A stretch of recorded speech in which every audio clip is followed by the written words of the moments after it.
Halo semuanya, balik lagi di sesi bincang santai Eta Hasana. Perkenalkan, nama aku Hafiz dan Nama aku Acin. kali ini kita kedatangan tamu spesial nih, yaitu Duta SMPN Negeri 18 Malang. Silakan masuk, monggo.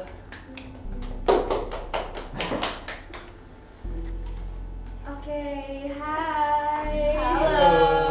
Oke, jadi sebelum itu kita perkenalan dulu nih, mulai dari Duta Putri. putrinya.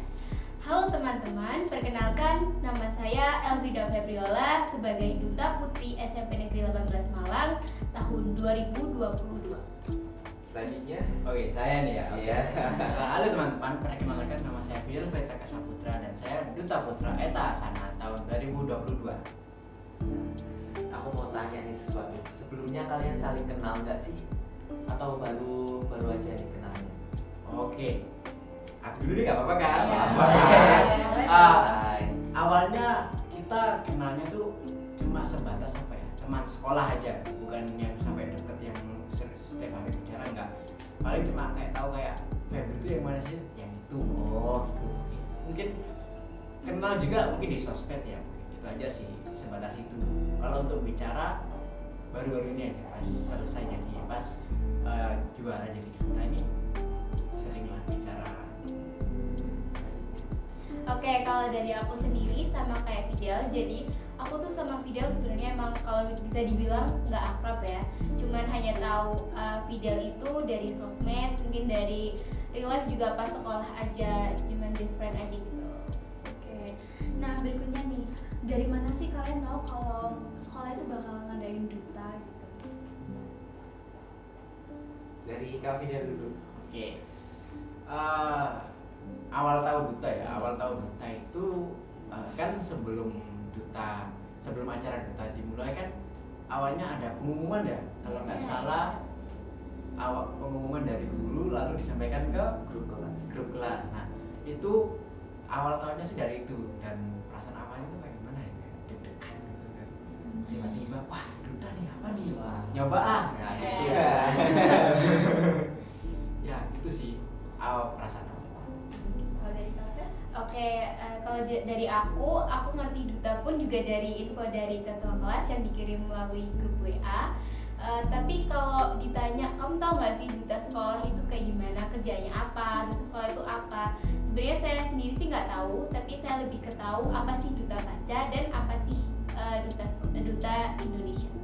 Nah oke, kalau dari Kak Fila dan Kak Feb kan tadi jawabannya kayak ditunjuk gitu kan berarti sama guru. Nah gimana sih perasaan awalnya itu, apa deg-degan atau Atau kayak langsung terpaksa? seneng banget gitu? Oke, untuk gimana sih perasaan awalnya ditunjuk menjadi duta? Yang pertama sih kayak apaan banget sih, tapi kalau setelah ditunjuk dipikir-pikir juga kan kayak oh iya sih, guru kan ngasih kepercayaan ke aku, jadi aku harus buktiin untuk mengikuti seleksi duta etasan.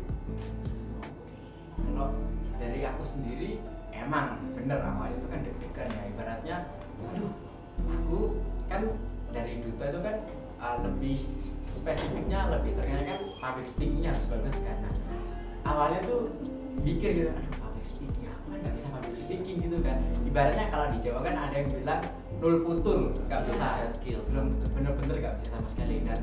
Tapi lama kelamaan terus mikir kan, setelah ditunjuk mikir lagi, oh aku ditunjuk pasti bisa gitu kan. Akhirnya oke lah aku maju gitu. Nah, sebelum mengikuti duta kan pasti ada persiapannya nih. Persiapan apa aja sih yang kalian udah siapkan sebelum mengikuti duta?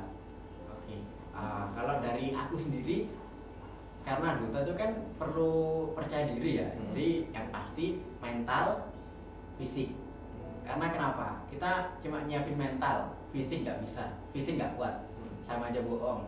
Kita nyiapin fisik aja tapi mental kita nggak kuat. Nah itu sama aja kita kalah akan ekspektasinya gitu kan. Itu sih yang aku siapin bener-bener untuk maju jadi duta. Dari kakak? Oke, kalau dari aku sih sebenarnya sama ya, harus nyiapin mental dan fisik, tapi juga ada satu lagi nih yang harus disiapin, ya yaitu kayak public speaking yang dilatih dengan cara mungkin kalau dari saya bicara di depan keluarga. Karena kenapa? Karena bicara di depan banyak orang pun bisa mengasih komentar dan solusi gimana sih ngomongku, mungkin artikulasi yang kurang, ekspresi yang kurang gitu sih kalau dari aku. Nah, kalau tadi kan Kak Feb kan udah kasih tahu nih tips and triknya nih, gimana cara buat bisa atau kayak benar-benar bisa ngelatih mental, terus public speaking. Nah, kalau dari Kak Fidel itu gimana sih tips and triknya? Tips dan triknya tuh sebenarnya ini udah banyak yang ngelakuin, tapi mungkin teman-teman tuh ibaratnya belum tahu caranya. Jadi aku punya satu cara itu, ibaratnya kalau ke aku tuh mujarab banget gitu kan. Jadi caranya kita bicara aja di depan cermin. Karena kenapa? Bicara di depan cermin itu ibarat kita bicara ke seseorang kan. Tapi itu seseorang itu kita sendiri karena pantulan cermin itu kan. Nah, itu bisa melatih kita kayak gak usah grogi dan ibaratnya ekspresi kita itu kita bisa tahu ekspresi kita gitu kan. Kayak oh, ekspresi saya begini, berarti apa yang harus aku benerin gitu kan dari ekspresinya ya. Gitu sih. Berarti intinya kalau dari Kak Feb tadi bicara depan keluarga secara langsung, kalau dari Kak Fidel tadi melalui kaca dengan kita bisa lihat ekspresi kita sendiri gitu. Ya, keren sih. Nah, kenapa tuh Kak? Kan Kenapa nggak minta pertolongan orang lain aja, kayak misalnya keluarga biar bisa dimulai? Bisa sebenarnya minta bantuan dari kakak, karena kan kakak udah bilang sini tak bantuin gitu kan. Tapi aku bilang gini, aku bisa sendiri. Kalau aku misalnya udah bener-bener gak bisa, udah aku minta tolong keluarga gitu kan. Karena kebanyakan orang tuh kan kalau bicara di depan keluarga apa ya, bahasa zaman sekarang itu insecure gitu kan, takut. Aduh, salah ngomong, salah bener kan. Dalam belajar tuh salah kan wajar ya. Nah, tapi banyak zaman sekarang tuh takut salah. Benernya salah itu salah satu perjalanan supaya kita jadi yang awalnya salah jadi benar. Oke, nah yang berikutnya nih, selain public speaking, mental yang disiapkan itu kan pastinya ada kostum nih yang disiapkan. Nah, kira-kira itu waktu itu kostum apa sih yang kalian pakai dan filosofi dari kostum itu apa? Kostum pada saat jadi Hari Kartini. Oke. Aku pakai Malangan, kostum adat Malangan. Nah, kostum adat Malangan ini sebenarnya aku sendiri kurang tahu filosofinya, tapi senangkep aku, setahu aku tuh gini, di baju adat Malangan itu kan ada seweknya dan bajunya kan. Bajunya itu kan full hitam ya, tegas itu. Nah, terus sama ada seweknya yang lipatannya rapi gitu kan, dililit di bagian pinggang, terus diikat secara rapi, terus dirapiin lagi bagian bawahnya. Nah, kalau dari saya sendiri itu dari baju yang hitam tegas itu, menurut saya gini, orang Jawa pasti punya yang namanya toto kromo kan, sopan santun terhadap yang lebih tua dan sopan santun terhadap yang lebih muda. Nah, menurut saya itu toto kromo orang Jawa ini harus rapih gitu kan, harus rapi dan tertata supaya menjalin silaturahmi yang kuat. Nah, kalau untuk bajunya hitam tegas, berarti orang Jawa harus tegas dalam menghadapi sesuatu, menghadapi ibaratnya menghadapi masalah, menghadapi suatu celotehan ibaratnya kan. Sekarang banyak yang iri dengki gitu kan. Nah, sebagai orang Jawa itu kita harus menghadapinya dengan tegas, dengan ibaratnya jangan terlalu dibawa emosi, intinya tegas aja. Kalau misal celotehannya nggak bener atau celotehannya bikin sakit hati, udah ikhlasin aja, santai gitu. Biar hukum alam, hukum alam. Oke. Nah, kalau dari Kak Feby? Oke, kalau dari aku sendiri, aku juga memakai baju khas Malangan yaitu Fayu. Nah, sebenarnya untuk filosofi dari kebaya yang saya pakai, saya kurang tahu. Tapi ketika dipakai, auranya akan anggun, elegan dan slay. Dan untuk bawahannya kan sewek. Nah, sewek itu saya bermotif kopi pecah dan berarti pengorbanan gitu. Kakak, dari sekian banyaknya baju adat nih ya, kenapa milih baju Malangan? Kan banyak yang lebih bagus kayak baju adat Bali atau baju adat lainnya lah ya. kan dari awal nih udah gitu kan Kakang Bayi Malangan kan. Nah Malangan masa aku ikut duta Malangan bajunya dari Kalimantan, nggak mungkin dong.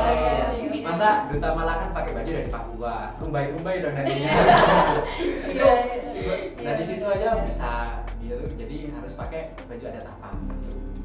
Kalau dari kafe? Oke, kalau dari aku sama sih kayak Fidel. Kenapa sih kok memilih baju Mbak Yu khas Malang? Karena emang di infonya tertera untuk duta memakai baju Mbak Yu khas Malang gitu.